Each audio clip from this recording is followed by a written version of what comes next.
En particular, lo que ha preocupado en relación a la utilización del control preventivo de identidad introducido por la Ley 20.931 desde que ésta se aprobó, es la posibilidad de que este control se ejerza en forma discriminatoria. Y de hecho, los registros de que dispone el Instituto Nacional de Derechos Humanos indican que en general ha habido una aplicación de este control preventivo de identidad preferentemente respecto de personas que o son gente muy joven o son gente que de una posición socioeconómica más carenciada. En segundo lugar, preocupa que el control preventivo de identidad no afecte lo que es el derecho a la intimidad de las personas, lo que es el derecho a la vida privada, pero también preocupa que pueda afectar el derecho a la libertad y seguridad personales. Y por eso es que interesa que cuando ahora se plantea que el control de identidad ya no se venga aplicando solamente a las personas como se había planteado hace un año atrás, entre 16 y 18 años, sino que entre 14 y 18 años, es decir, se viene reduciendo cada vez más la edad para aplicar este control preventivo de identidad. La pregunta que cabe es, ¿este control de identidad ha sido efectivo en términos de prevención de la delincuencia o no ha sido efectivo? Esta es una nueva ley que viene a restringir derechos que se plantea sin que exista una evaluación independiente y seria de cómo han funcionado las leyes anteriores.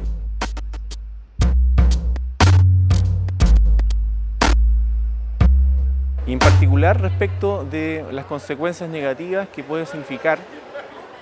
para niños y niñas el que sufran o vivencien estos controles preventivos de identidad, por cuanto la violencia policial, o más bien la condición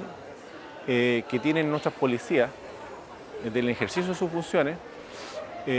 ha devenido en los últimos tiempos en violencia hacia justamente esas propias poblaciones. Y por tanto, la figura social de las policías como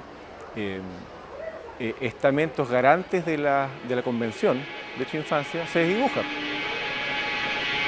Quiero decir que niños y niñas, cuando tienen un problema en la calle, al que menos van a recurrir es a Carabineros y a la PDI, ¿sí? Por tanto, allí no hay que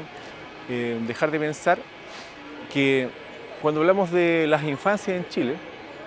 no podemos hacer caso omiso de que estas infancias son variadas, son múltiples, ¿sí? Hay diferencias a propósito de la condición de género, de aspectos asociados a las clases sociales, a la extracción social, a la significación que estas propias poblaciones, a propósito de los procesos de criminalización de las capas populares, vivencian también. Es crear una criminalización mucho más grande a lo que es la juventud. También lo vimos con el tema del aula segura y ahora con el control de identidad a menores de edad. Solamente aumentar la brecha de desigualdad social que existe hoy en día y quitar los derechos conquistados dentro de lo que es la sociedad. Viendo los colegios de primera clase y los de segunda clase que van a ser los municipales, y se crea una brecha de desigualdad social mucho más grande de lo que ya existe. Y no solamente estamos hablando del estudiantado, sino de la juventud en general, la cual se verá perjudicada con este proyecto. Los jóvenes de poblaciones ya no van a poder estar tranquilos en sus barrios, sentados en una esquina o en su plaza.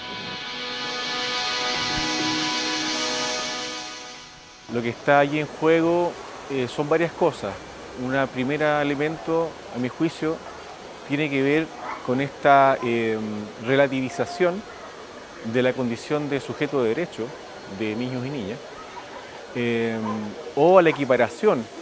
respecto de la población adulta, entendiendo que la Convención Internacional de Derechos de Infancia especifica claramente que las medidas legales y administrativas deben siempre estar cautelar la graduación y la diferencia que pueden establecerse con los adultos, ¿cierto?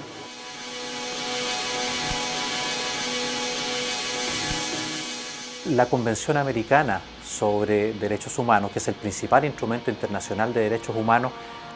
a nivel regional, señala precisamente que en aquellos casos en que los estados planteen restricciones de derechos que son protegidos por la Convención, como por ejemplo el derecho a la libertad personal, el derecho a la seguridad personal, el derecho a la vida privada, estas restricciones se hagan en la menor medida posible, o sea que se trate de leyes lo menos restrictivo posible de derechos y de que se acredite en una sociedad democrática la necesidad imperiosa de que esa restricción de derechos se plantee. Eso sería fundamental que pudiera estar disponible a través de una evaluación independiente, que es cómo funcionan las políticas públicas serias en todos los países avanzados del mundo.